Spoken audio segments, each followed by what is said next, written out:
hello. And welcome both Cristina and Ishtar. A little bit more about both of their bios, which I read and were humbled by.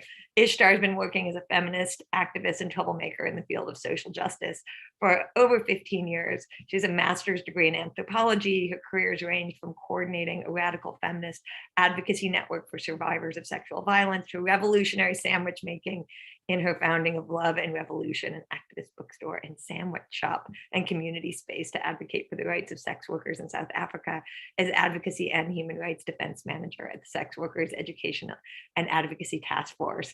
Currently, she's a freelance radical who collaborates with a range of social justice organizations, movements, and networks globally, providing support to strengthen their approaches to strategic human rights advocacy. And she's one of the BBC's top 200 women of 2020, which is impressive to me. And she's an alum of the Center for Artistic Activism. Cristina serves as the director of campaigns at the Center for Cultural Power, and she's a veteran strategist and manager working at the intersection of advocacy, storytelling, and politics. She's held senior management roles at several organizations, including California director of the Ballot Initiative Strategy Center and senior advisor for strategic initiatives at the National Education Association. She's led campaigns and civic engagement efforts in dozens of states across the country and has worked with labor unions, nonprofits, and advocacy organizations focusing on development of plans, strategies, including campaign management, coalition building, research, and facilitation. And most recently served as director of civic engagement, leading the 2020 Movement to the Ballot Box campaign, partnering with authentic and compelling storytellers across the country to increase civic participation and mobilize historic turnout. So thank you, Cristina, for that.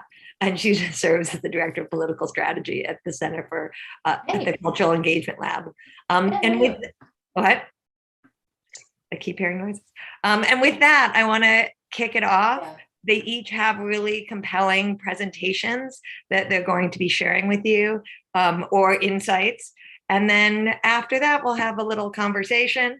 And I have to excuse, my nose keeps running. There must be something in here, not COVID.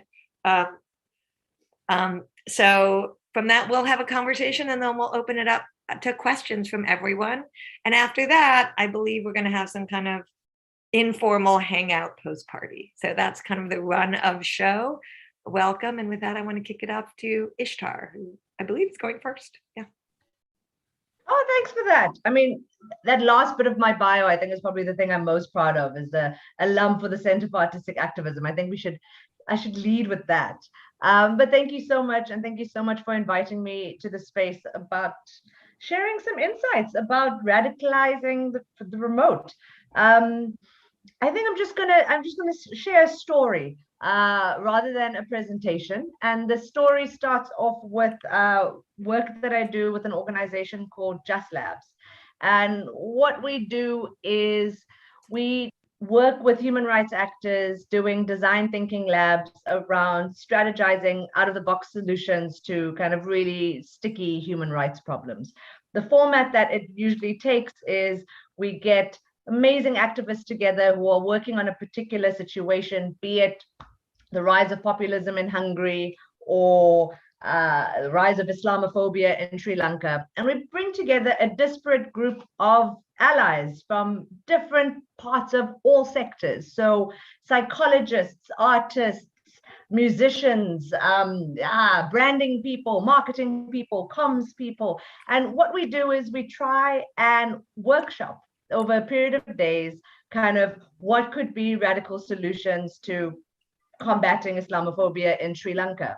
And this is the basis of how we work: in-person, dynamic, super fun engagements where we did a combination of kind of designs thinking, futures thinking, creative activism. And that's how we really came to kind of some solutions that we would prototype and kind of put out there into the world. And as a result of these engagements, we've done things like have lawyers in Venezuela create a food truck to try and increase access to kind of legal resources and legal representation.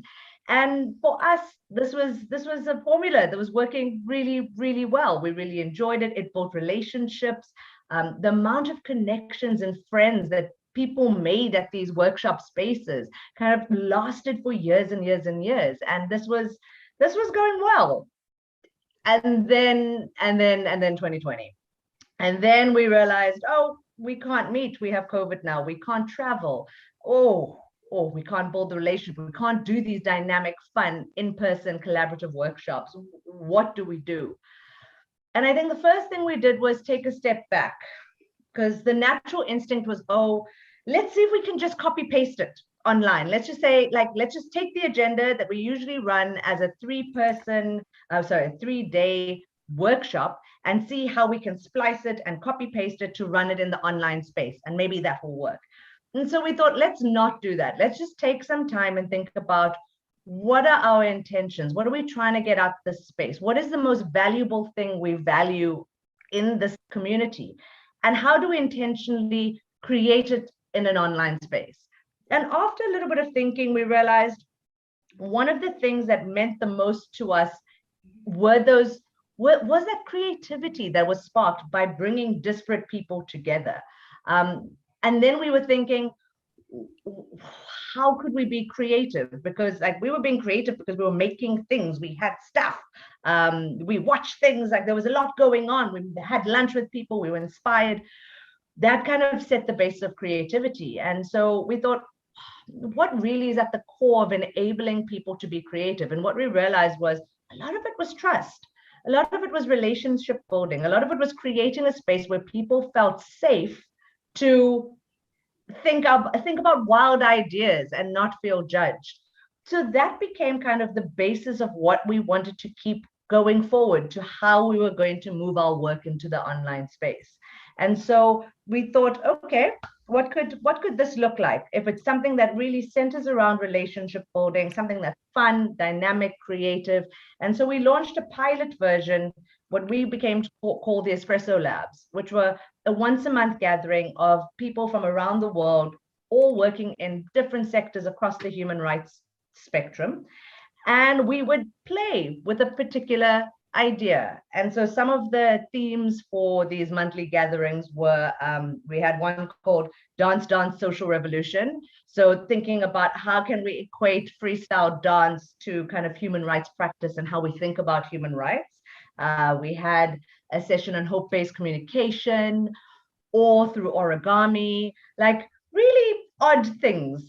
And people came to really love the space and really love showing up and having fun together and kind of experimenting with different ways to view how we do our work, how we could do our work going forward. We created lots of connections between people, and this actually worked really, really well, and something that we still continue kind of evolving and kind of iterating, because we know, like, when we reflect, we learn new tools, new ways of doing things. But we do often have reflections to say what is working and what's not, and why is it working. So after the first 6 kind of Espresso Labs, we again stepped back and took a pause, going, okay, what's working, what's not? Acknowledging that doing this online work has a lot of pros and a lot of cons. I mean, we all know that working online really is kind of, it's an issue of access. Who has access to the internet? Who has access to good internet? Because even if you can get online, if you can't really actively participate and engage, where it's really hard to communicate because you can't put your video on because of the bandwidth, like, these are all really serious inhibitors to how we communicate and how we connect with each other online. So we were thinking, what are some of the pros? Some of the pros where we were gathering people and minds from all over the world. Simultaneous translation is amazing. I went from doing a workshop that was being translated into English, Arabic, and French to another workshop that was being translated in Russian and Spanish. That is amazing. So we were thinking, how can we create these spaces that are safe, that are amazing, that are fun, that amplify the benefits of the internet and kind of online organizing, but also try and mitigate against some of the cons of online organizing.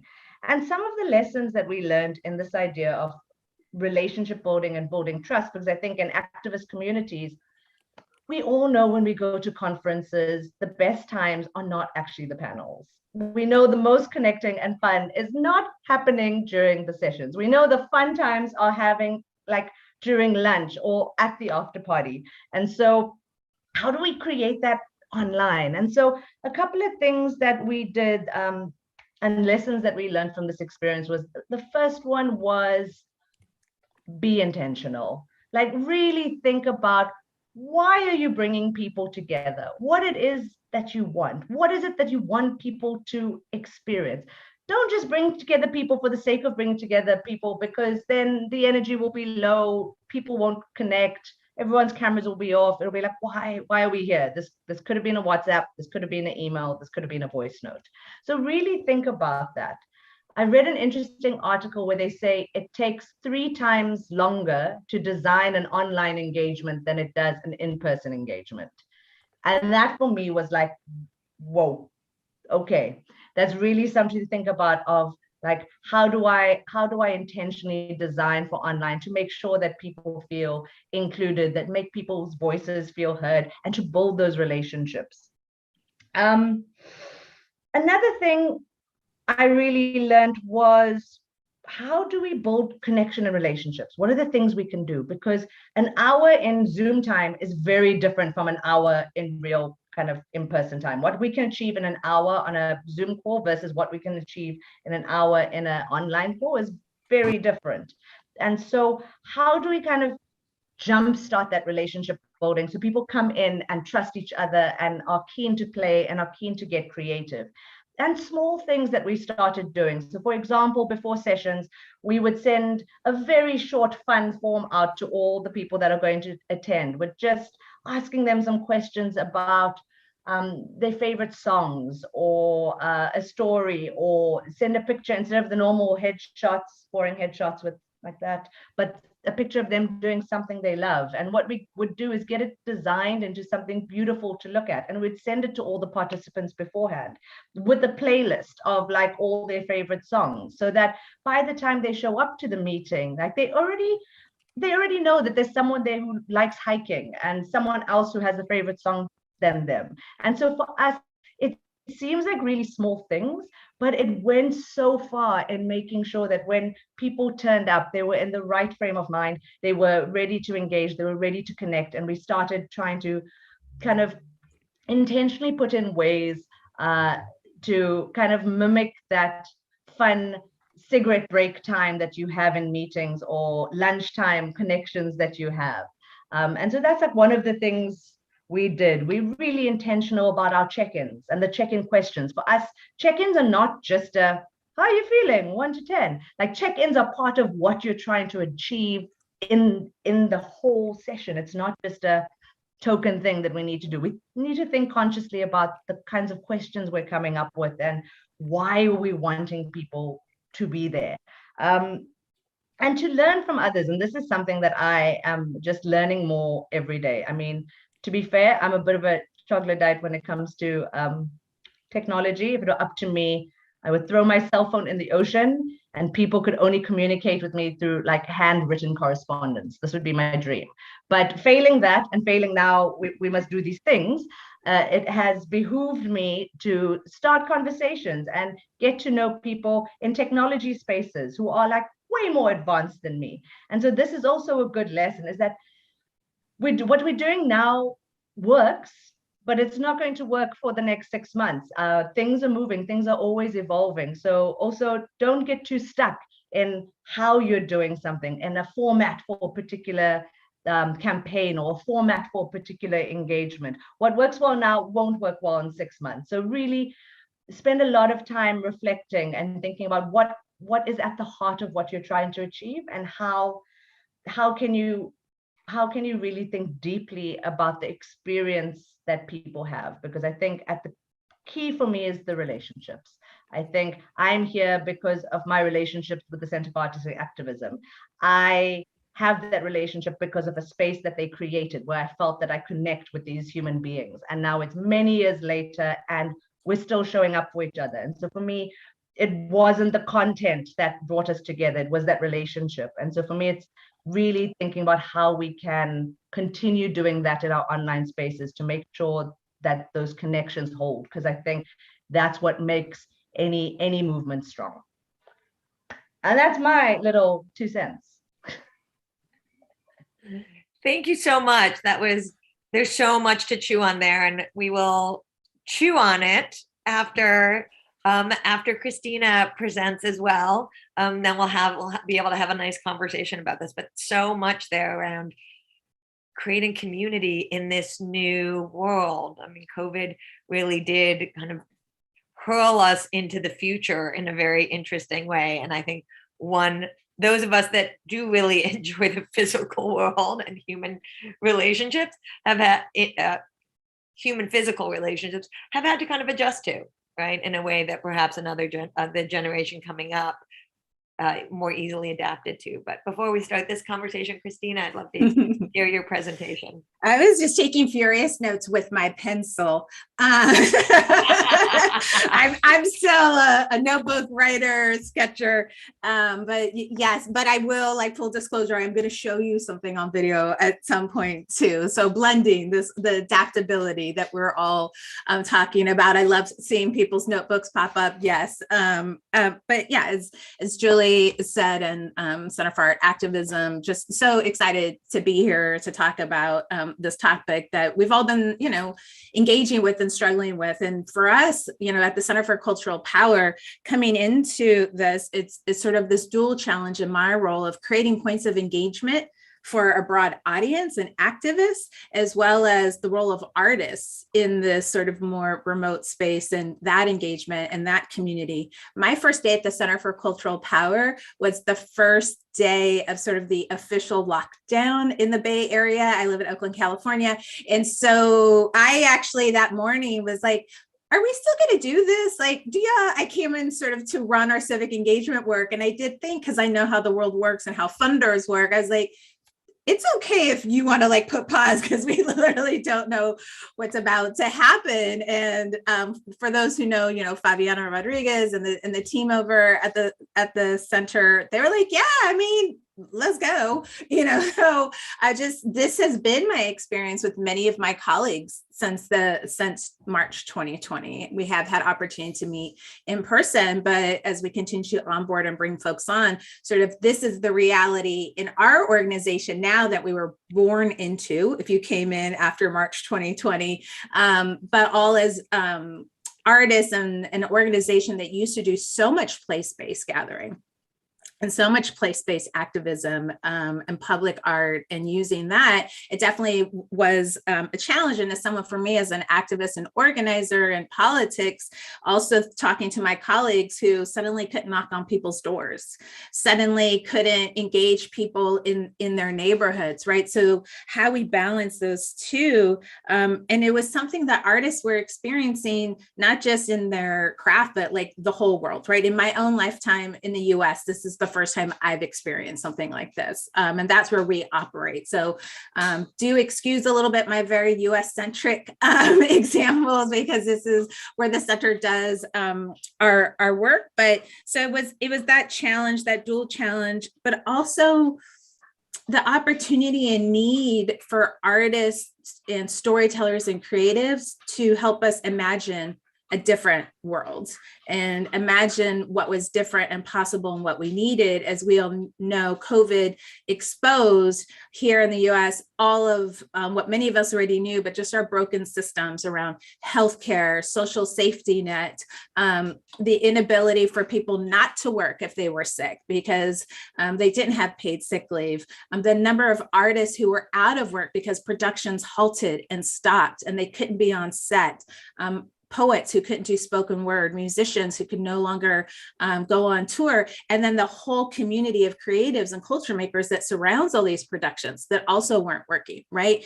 In the midst of a pretty important election here in the United States in 2020, some of y'all might have heard. So there was like all of these things we were grappling with, but then this need for artists really to, as we were making demands and talking about what was needed, even in the midst of the pandemic, it's often hard, as we all know, for people to imagine something they can't see.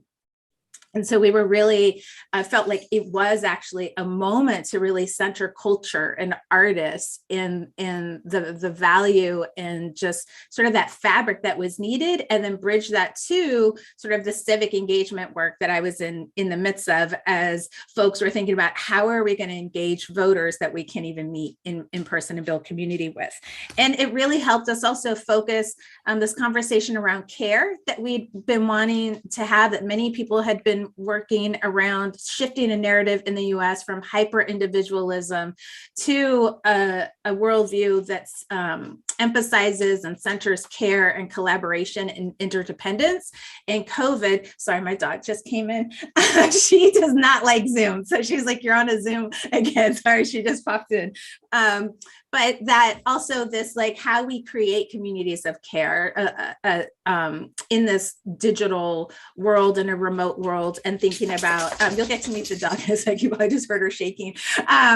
But so that was also an opportunity that, again, many of the movement groups that we were working with, like Caring Across Generations, like the National Domestic Workers Alliance, who had been talking about these issues around care, child care, elderly care, patient care. Again, it was an opportunity for artists to help us tell that story in a digital environment, because people were many home and consuming sort of news and content, and even more so in a digital environment. For us, it was, okay, so what's that opportunity around the type of images that people see on billboards or boarded up, businesses and offices in their downtown? What are those messages that people see? What's an opportunity for muralists to transform their downtowns in the wake of a lot of the uprisings that we saw? So it was really thinking about, how we make lemonade out of lemons, in the situation that none of us have ever been in. What is that opportunity? And then how do we think about collaboration differently?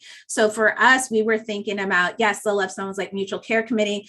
The center, one of the first things we did was create a guide called No Going Back, an artist guide to COVID, which both lifted up stories, because so many artists are like, what is it that we should be telling? What's the narrative? What's this moment? How do I channel my talents right now when I can't go on tour, or my show that I was going to, have is now put on pause? We created this guide, and then it did provide opportunities for us to think about collaborations differently. We do a lot of visual art. A lot of the artists we work with are visual artists, but we thought about poets as well. So I love poets. I have a stack of poetry. Shout out to all the poets on this call. But working a lot with poets, because we were relying so much on digital, we thought, sure, we could work with some poets, commission some poets, and they could be, like we are, direct to camera, but what's a different way? What's a different kind of collaboration to make those words come to life? And for the first time, we did collaborations between videographers and a video producer that we love and poets, to think about, similar to how I think about songwriting, where if there's amazing lyrics, you don't want the bass or the music to really overpower those lyrics. You want it to make it sing, right? It lifts it up. And that was our approach with poetry. How do we have visuals to that poetry that doesn't diminish, but brings those words to life? And that's not a collaboration that necessarily would have happened, as I say, pre-pan, because I've been watching Station 11 and I love it. So that's probably something that wouldn't have happened pre-pan for us. And so it was, and I'm going to show you a couple of quick examples, but I also just want to say too, the type of tools that we had to think about, as Ishtar said, is not just doing what we always do and make it digital, but what are different tools that we're going to collaborate on, and that we create both for activists and artists. So, coming off of the No Going Back guide, working with folks at Culture Surge to create a storyteller's guide to the election. We really leaned into the use of creative briefs and making those more accessible, and toolkits that emphasize story and the different ways that you could create art to tell those stories. It really forced us to democratize our learnings. And even though there are issues around access and broadband and sort of the fear we all come into if you're presenting, like, please don't let this be the day that I have a bad connection, right? It also, though, for us, even as a US-based organization, you know, we were based in Oakland, so a lot of the artists we work with would often be on the West Coast, but then we were collaborating with people in Philly and Columbus and, you know, Austin. I have colleagues now, you don't have to live in the Bay Area or Los Angeles to work with the Center for Cultural Power. So I have colleagues that are spread out all over the country and a couple in Canada. And again, that just brings, as we all know on this call, just a wealth of diversity of views. And again, we don't want to go back to, at least in the US, like be nostalgic about sort of our systems and even sort of some of our own internal systems, but think about like that lemonade we made out of lemons as we start to balance back in person and hyper localize. How do we use these opportunities to democratize and really flatten and remove barriers to participation, cost of travel for some people who don't have childcare at home and couldn't leave their families behind for a couple of days for a conference, people who are more introverts and might participate more in a chat online than never raise their hand in a large conference room, or maybe be too shy to even approach someone in the hall. That was definitely me. I would always be like, I don't want you to think I'm like a huge fan. Like I'm the kind of person who would see Ishtar speak on stage and be like, wow, I really want to meet them, but then be really nervous and like hope they don't think I'm stalking them. And so again, like what are all these opportunities that we see and how can we, you know, bridge back? And I mentioned Culture Surge, which is a national organization that came together, really a collaboration between 4 organizations, the Center for Cultural Power, Harness, Illuminative, and the League, that really try to sort of be a rapid response hub in many ways during the election and bring together different creatives and storytellers and artists. We did massive trainings, again, in a way that we probably wouldn't have been able to do pre-pan, or wouldn't have thought to do, I should say. We would have been able to do, wouldn't have thought to do in the way that like we're doing today, or could partner with other folks and host a training for, you know, 400 artists that want to learn more. And again, it's thinking about how we keep those options moving forward. And I want to be mindful of time because I know folks probably have lots of questions. We want to open this up, but I do just want to show one quick example of sort of how we had to rethink our collaborations. And again, because I love poets, I'm going to show you our poetry and video production one. And we tested this earlier, so let's hope it works now. Okay. Ishtar, can you give me a thumbs up if you can see it? Because I can see you. So, okay, cool. And then tell me if you can hear it. This body has been surveilled since I was formed in my Amus fetus, growing in my Nani's womb. My ancestors sacrificed with indigo-stained palms because the colonizers of Kolkata couldn't tell our brown skin apart, our own skin watching us for them. The 1853 fingerprint invention was the surveillance of the junglies, the thuggies, the coolies with ancient tongues, too complicated for the British, yet too easy to sign away land, people, lives, with just a print of the thumb. The first time my Nani voted in an election of a decolonized partition land, she came home elated with her fingertips stained blue. She and all the aunties placed their first vote for a woman. 1965 South Asian suffragists, their ink-stained fingerprints as proof of their voice. With my own hands, I used to eat my Nani's rolled rotis indented with her palm. Her fingerprints had tales to tell, arched imprints of escaped meat. That one's 2 minutes long. I'm not going to play the whole thing. I love it. We'll give you the links because Taz Ahmed, who's the poet for that, a good friend, she was one of the first poets I went to. I was like, we have this idea. Here's the concept, like the prompt around what voting means to you. And then after they wrote it, we paired them with Nick Skiri, who was the person who produced both of this, who brought these words to life. So I'm going to show you just a quick one of a collab with Jose Olivares, another poet we worked with. You can't inaugurate the president unless you inaugurate the men and women who sweep the floor, who dust the bookshelves, who straighten the artwork. It's the president whose portrait is framed in history books, but who paints the portrait? Who binds the books? My people, we sculpt the rock. We write the story. Enough of presidents. They're too cowardly to say our names and only kiss our babies when cameras are watching. For those who can't wait, those with bill collectors clogging voicemails, those with the price of insulin memorized like a pop song, those of our comrades incarcerated. We can't wait on a president to drop the Andrew Jackson impersonation and start working on our behalf. So let's inaugurate each other. Place your hands on whatever you love most, a Bible or an MF Doom vinyl. So that's just two examples. I always have to share my poet's love. And I'll turn it back over to Julie, but just wanted to say, like, that's something we probably wouldn't have expanded pre-pan, sort of like a what's possible question. And now that's like always like, are we going to do some poetry collaborations? Let's kick it back. Thank you. And are you going to be able to either drop those links into the chat, or I'm sure that they'll be in a follow-up email from the center. I know they're beautiful, and I have deep love for poetry too, so I really appreciate that. I want to take it back for a second just to the kind of centralized question of the panel, this idea of revolutionizing the remote. And what I heard when I was first invited to participate and moderate this panel was this idea of, the remote was this, like the old technology of all the video clips we saw.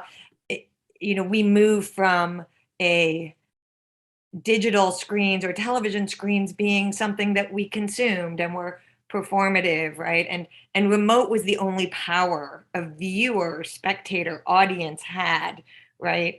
And now, we are in this, where at one point artists were visioning this future, we have been kicked into a future. And it's a future that's not about necessarily a complete virtual reality, right? VR, or augmented reality, AR, right? There's all these kind of competing, what does this future look like when we actually do need to, or not do need to, but have the opportunity to be integrating these new ways of thinking about space and time and relationship into our daily lives.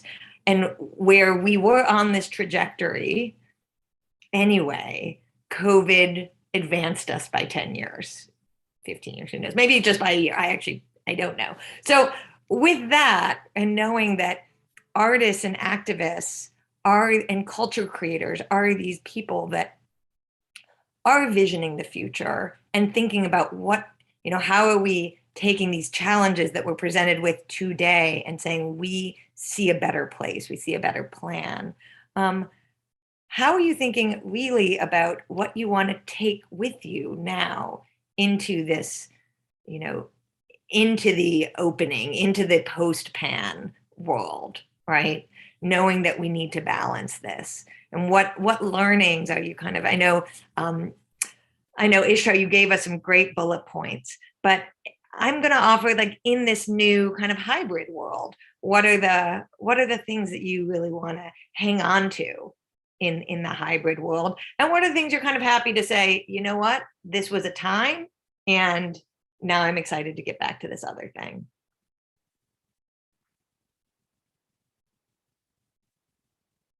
Okay. We're like, who's going to go first? Sure, you go. You go. I mean, your question kind of reminded me of that article that Arundhati Roy wrote at, like, in the beginning of the pandemic, around the pandemic is a portal. So this idea that it's offered us this kind of portal in which we can choose what we take with us into the future and what we don't. And I guess for me, it's been a struggle with kind of that I have in general with visioning and with visioning with organizations quite often, because as activists, and I am speaking as a self-identified activist, we are very good at saying what we are against, and we are very bad at saying what we are for. And so for me, it's really easy to be like, oh, we down with patriarchy, down with capitalism, down with transphobia.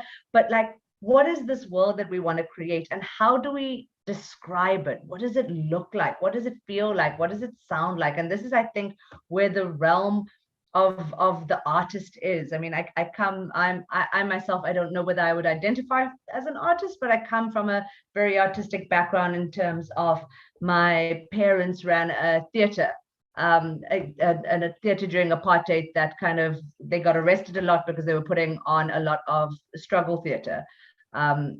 And were fighting against the anti-apartheid movement in South Africa. And so for me, that was the power of artists to kind of mobilize and unite and organize. And it's always been that way. And I know in the beginning of the pandemic, it was so funny. The first thing our government did was kind of cut funding to essential services. Cut funding other than essential services, and like kind of the artists were not seen as essential, but at the end of the day, we're all sitting in our houses watching Netflix that is being created by creatives, and listening to music that has been made by creators, and reading books, and like it's the only thing that kept us sane. And so I'm hoping that through this pandemic, we've also realized kind of the urgency and the importance of supporting creatives going forward, because it is really what kept us all sane during the pandemic. As to kind of how we've utilized these online spaces, I think in some ways it's been magical in the sense of kind of radical participation, because we thought, oh, government moving their consultations to online would be really restrictive because not a lot of people have access to good internet. But it meant that if you had the Zoom link, you could go in there and you could harass parliamentarians, you could ask questions, you could like really get involved. And what we would do is, if someone was, our Minister of Finance was speaking, and we're like, oh, he is talking about the budget and said has some problematic thing, everyone get online right now. And we would get online and we would actively participate in harassing our Minister of Finance, something that would have never been possible in a, I'm going to start using the term pre-pan. I've never used it before. Pre-pan. Because it would mean that you would have to be there in the room. You'd have to have access to Parliament, which means you need an identity document to get inside. But now we can just, so things like that, I'm hoping we can take that into the future to see what could technology and the ways we've been working in the last 2 years mean for radical participation and getting people as involved in kind of different social justice movements as possible. So those couple of my ideas. Cristina, what would you use? It's still radical. I have to say, I love that is my new favorite term, radical Yeah. participation. Like that is like a top line. I also realized I called this panel Radicalizing Remote and not Revolutionizing Remote, but I think it still works. And we're all going to use that. So I love it. That's how you shift culture, is we're shifting the narrative around participation. And I do think, I think about my own experience participating in a school board meeting here in Oakland, because it was virtual, when they were taking an important vote to remove police officers from our schools and school district and funding for that. And it's not something that I might have done in the middle afternoon pre-pan. And so that is, as we think about participation and just, I think what we want to take in, what we are in the midst of thinking is, as we plan, for folks who know the Center for Cultural Power and its history rooted in Culture Strike, it was an organization that did, art installations and art activism at the border in places, right? Drawing attention to what was happening, but by using sort of public engagement around art. So now we are thinking about, how do we not lose these new ways to collaborate? How do we still think about our network of artists that we're engaging, and really how our role in creating spaces for folks to gather, to just, as you said, like share and be in conversation. One of the things that we learned is we would always, after a project, pull all of our artists together and talk about the experience and maybe send out a survey. And we realized we can't do that. We can, but folks want to meet during and before, and we can do that virtually. We can pull people together and create that space 3 times, because we're not flying them all to Los Angeles or Minneapolis. Like, oh, we can do this. We can think about surveying people on the front end and back end. And what are the type of questions now we're going to ask about what participation looks like and what it could look differently. We're really focused on not losing that as we move into whatever comes next. And truthfully, we don't know, right? So thinking about that, but as we think about some of the hyper local things we want to do, one of the things we're planning is as we think about technology is how do we use, if we are doing murals or wheat pastings or something else that's public art, and lots of other folks have done this. It's not an invention, we're learning from others. Is there like a QR code on that piece of art that allows someone walking by to scan it, to connect them to something, to how to call into their local city council meeting, or where to go get vaccinated, or how to get access to care? Like, what are the different ways that we can still use digital and connect people, even when we're back more in local communities? If we're doing hyper local events in a place like Durham, like we're thinking about doing, or somewhere like Fresno, California, how do we connect those communities? How do we help people who are experiencing what's going on there in two different art actions? How do we think about what we've learned around digital? Ishtar, I think, said this in the very beginning, but a lot of us had to become video production or online platform experts and then realizing there are people who do this, who produce large scale events, who then brought those talents here as well. We're like, great, I don't need to become the Zoom expert, but what are the different ways that we've learned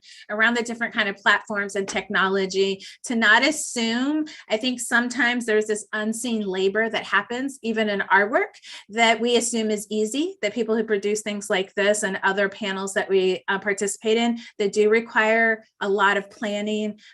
If we're all in a room and my mic goes out, I have a loud voice, it'll carry. I don't need it if I lose the sound. But if that happens in an online production, you might lose a participant altogether. So it is like, what have we learned around production as well and how we produce? And just the last thing I'll say is we did a project with Las Cafeteras at the end of 2020, and we wanted to have rappers from Detroit and Atlanta and Phoenix in it. Las Cafeteras wanted to, and do a video. They were remixing a song called If I Was President and remixing it. And the fact that we couldn't actually fly to all those places to do the filming of those rappers or bring them all to Los Angeles to be in the studio actually made it easier for us to collaborate with those rappers, because we just had to say, like, do you have access to a studio, which they all did. Here's what we need on the video production, like how you can shoot it, and then send it.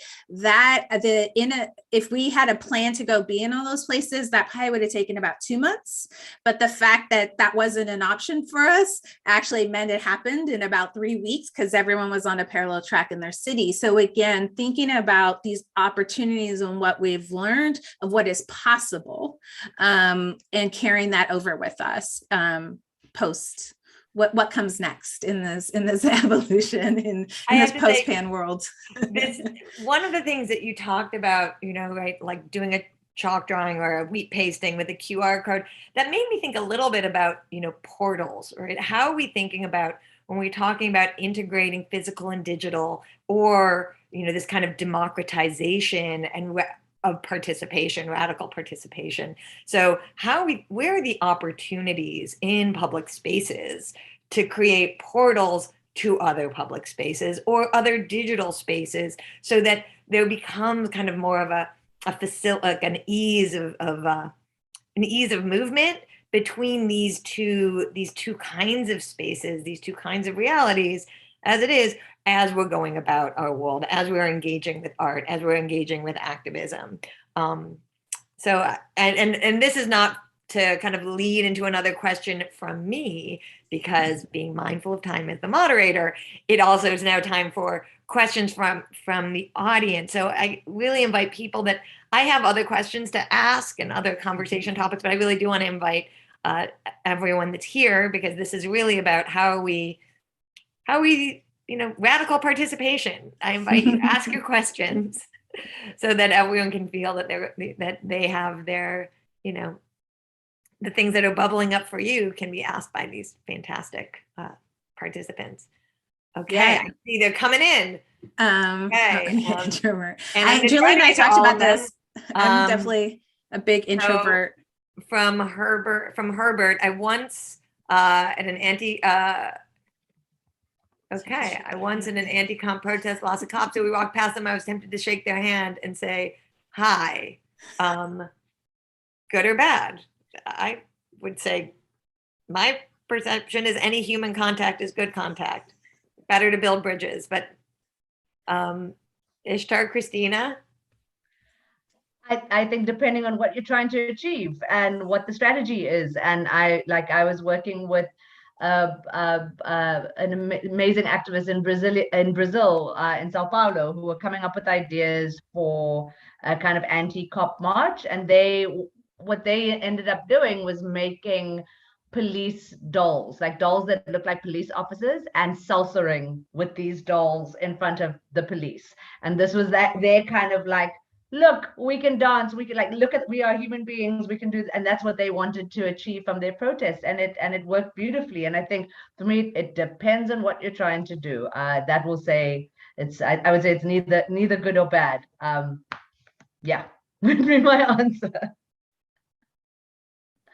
Okay, yeah. Ishtar, you got question. Talked about getting stuck in communicating what we don't want. How do we help audiences for our work evolve and find that when they're often engaged because they're also angry about issue X, Y, or Z?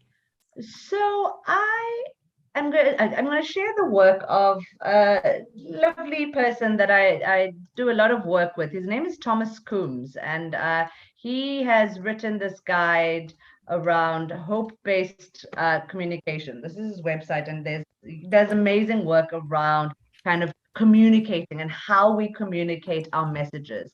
And a lot of it is based very much in cognitive science.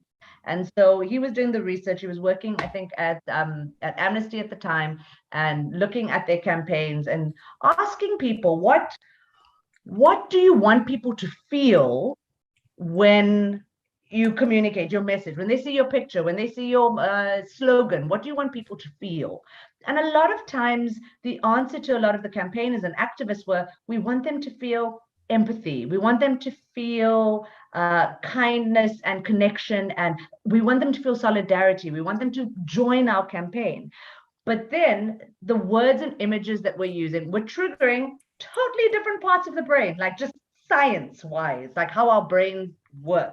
There's a particular place in your brain which kind of triggers when there's feelings of kindness and empathy, and particular parts of your brain that triggers when there's fear. And actually the messaging is completely triggering the wrong part of the brain.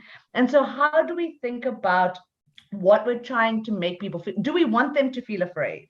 And if we want them to feel afraid, fine. What is our ask for them? Because it's very unlikely, if we want them to join our campaign and the overwhelming feeling they have is fear, it's not going to create that feeling of solidarity and community. So there are some really amazing resources that show how you move people through kind of translating their messages. Using hope, for example, is what Thomas does. And he has a lot of really good examples of how I think it's in the Ireland, in the referendum around access to abortions.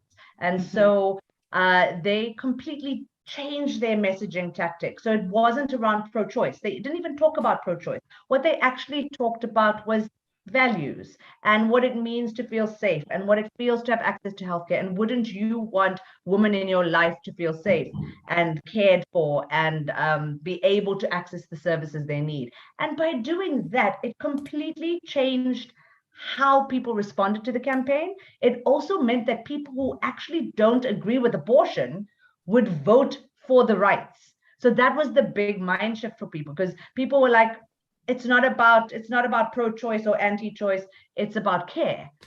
It's about kind of community. And okay, even though I don't agree with abortion, I can get on board with care, and care and community can be my jam. And so that was really interesting tactic that those campaigns took, and it worked. I know we're tight on time, Julie. I just want to say one little thing, because Julie knows this.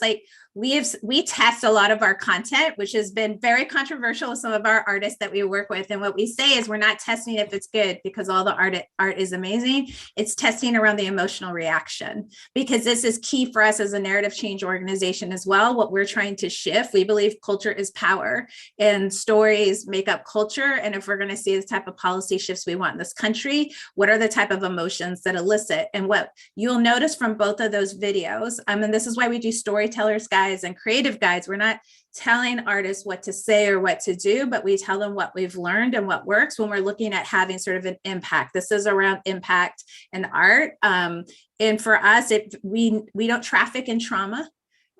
We don't believe that communities that are impacted the most need to be reminded. They know how bad circumstance is in their communities. They don't need you to re-show them what that looks like. We don't do fear. We do righteous anger. And even if you look at the poem from Jose and the things that he's saying, the images are like when he says, put your hand on a Bible or an MF Doom Bible, vinyl, you'll see images around trust your struggle and community and people, because so often we see this around climate, especially like smokestacks and fire, all of that, that is like doom trauma. So we're like, you can point out the problem, but the power of artists is to point towards what is possible and solutions. And when you're thinking about art and activism for non-artists, like for folks, feel like cynicism is such a disempowering emotion. They feel like the problem is so big, they shouldn't even participate because there's nothing they can do. But art and artists can point to that. Like, you don't have to have the answer, but here's what's possible and here's what it could look like. So I just like, if there's, even though we're talking about radicalizing the remote, there's like one lesson of how in this is that like the animating emotions and what you want people to feel. If you're thinking about activism, I'm just talking about sort of the intersection of art and activism, how we engage people. It really is about emotion. And the type of emotions that lead to mobilization are inspiration and hope and joy and humor. And we do know fear and anger, but those aren't our emotions. That's not the world building we're doing. We don't want a world built on fear and anger. We want them built on joy and inspiration and humor. So.